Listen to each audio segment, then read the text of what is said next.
तरीके से दाखिल होता हुआ नजर आ जाता है उस धुंध के भीतर।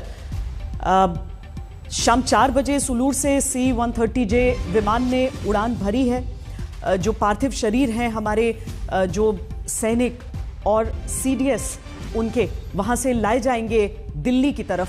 दिल्ली के पालम एयरपोर्ट पर उन्हें लाया जाएगा। लगभग 2.5 घंटे का ये रास्ता होता है। 4 बजे सुलूर से उड़ान भर चुका है ये विमान और 2.5 घंटे में ये आसार हैं कि जो एयरक्राफ्ट है वो दिल्ली के पालम एयरपोर्ट पे लैंड कर जाएगा, यानी लगभग शाम के 6:30 बजे।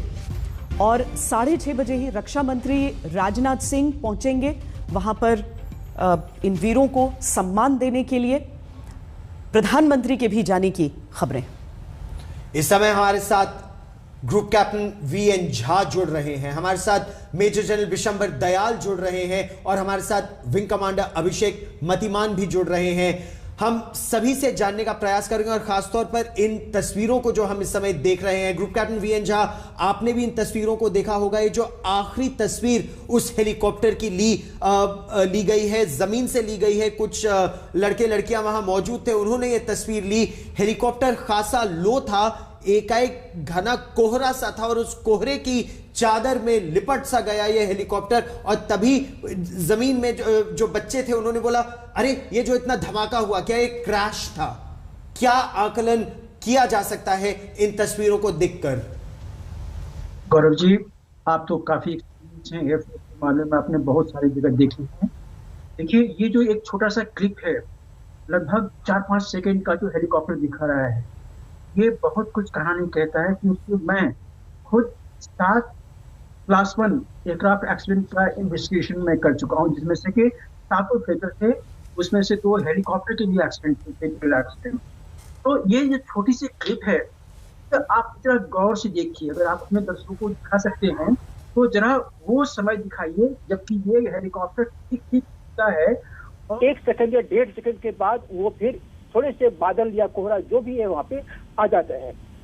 देखिए, यहाँ पे एक चीज आपको देखने की मिलेगी कि वो VIP हेलीकॉप्टर जिसको के सुलूर से आगे जाना था, डेस्टिनेशन पे जाना था जी, और उसके बीच जो जिसका ऑल्टीट्यूड, जितने भी एयरफोर्स फ्लाइंग में, VIP फ्लाइंग में जितने भी ऑब्स्ट्रक्शंस होते हैं, चाहे वो हिल हो चाहे कोई और ऑब्स्ट्रक्शंस हो, उससे 1.5 से 2,000 फुट ऊपर उसकी हाइट जो है वो एसेंशियल होती है।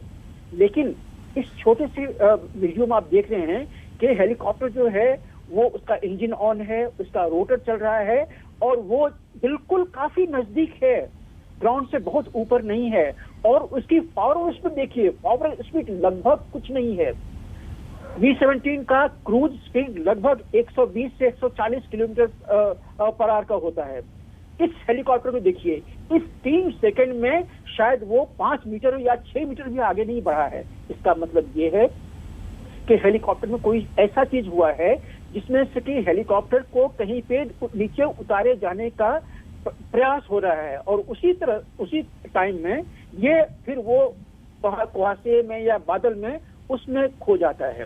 तो ये एक बहुत बड़ा पीस है जो कि जो फ्लाइंग मेंबर्स जो होंगे कोर्ट ऑफ इंक्वायरी टीम के, तो वो बहुत बारीकी से देखेंगे। और जैसा बता रहे थे कि इसका सारपापा और CVR मतलब ब्लैक बॉक्स इसका आ गया है, तो ब्लैक बॉक्स से CVR जो है वो बताएगा कि कॉकपिट में क्या हो रहा था।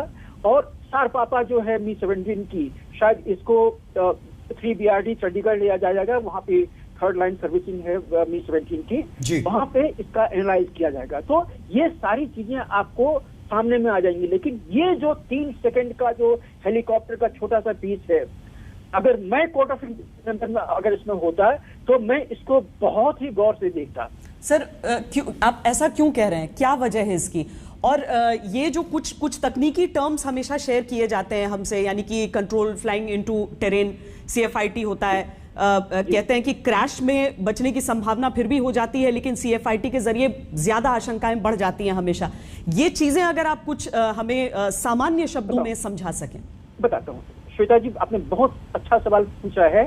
CFIT का एक अभी 4-5 साल पहले एक एग्जाम्पल था कि जर्मन एयरलाइन जिसको कि अल्प्स में डिलिबरेटली फ्लाई किया गया था, मतलब कंट्रोल फ्लाइंग इनटू टेरेन, जब आप डिलिबरेटली इंटेंशनली एयरक्राफ्ट को टेरेन में लेके जाते हैं, चाहे वो आगे में आपका हिल है, सीधा आप